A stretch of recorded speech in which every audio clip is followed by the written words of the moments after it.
Bonjour les amis.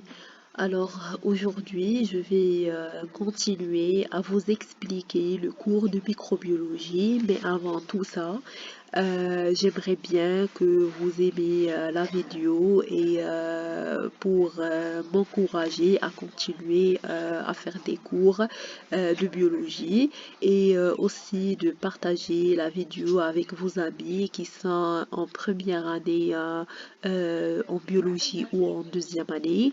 Et voilà, donc si vous ne comprenez pas quelque chose, vous pouvez m'écrire sur les commentaires.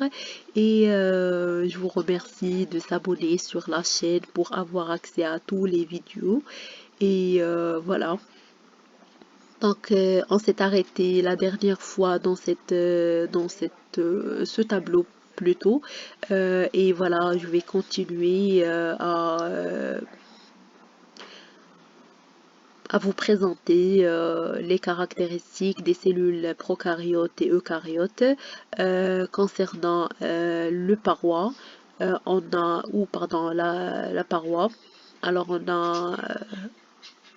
elle est présente, elle est composée de peptidoglycanes chez les prokaryotes, mais elle est absente chez les animaux et les protozoaires.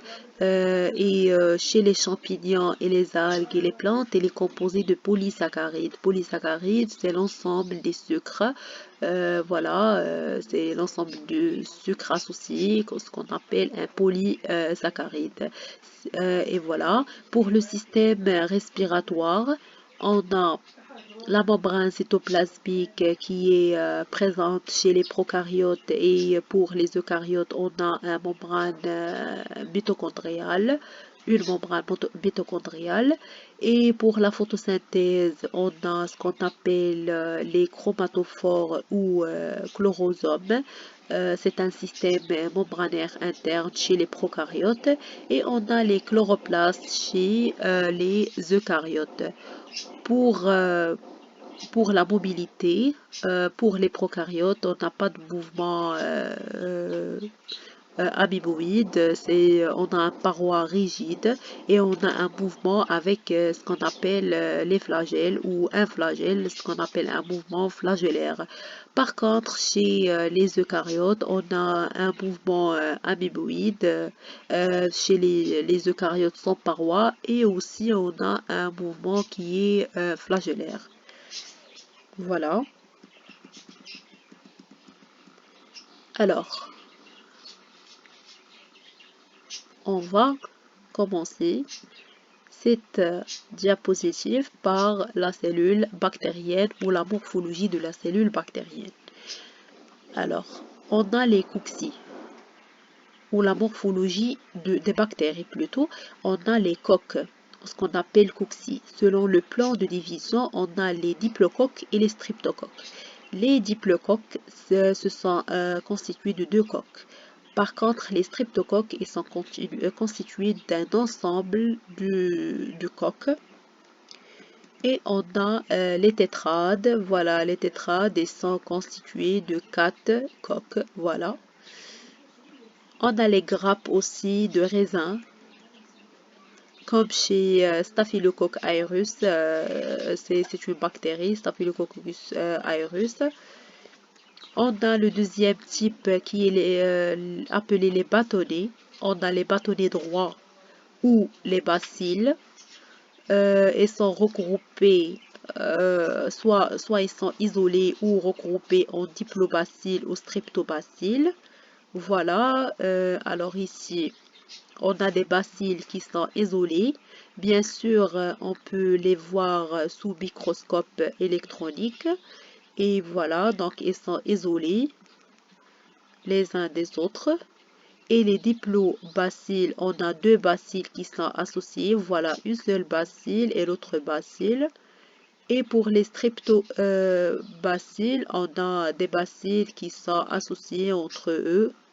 Et voilà, donc comme chez une bactérie qui est appelée Lactobacillus.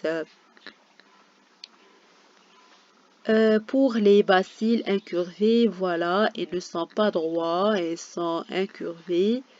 Et on a aussi une forme spiralée, voilà. chez la bactérie Treponema pallidum, voilà.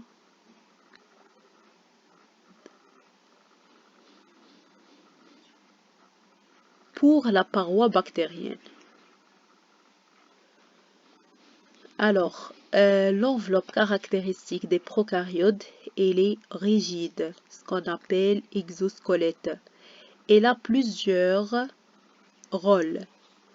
Le premier rôle, c'est le maintien de la forme. Elle maintient la forme de la bactérie, donc pour ne pas se déformer.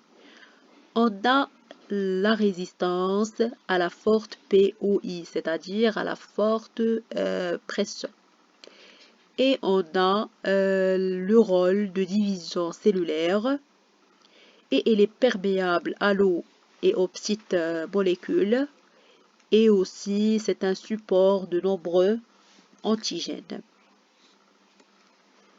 Et voilà, donc on a une enveloppe de peptidoglycanes qui constitue, on distingue entre le gramme négatif et le gramme positif par cette membrane.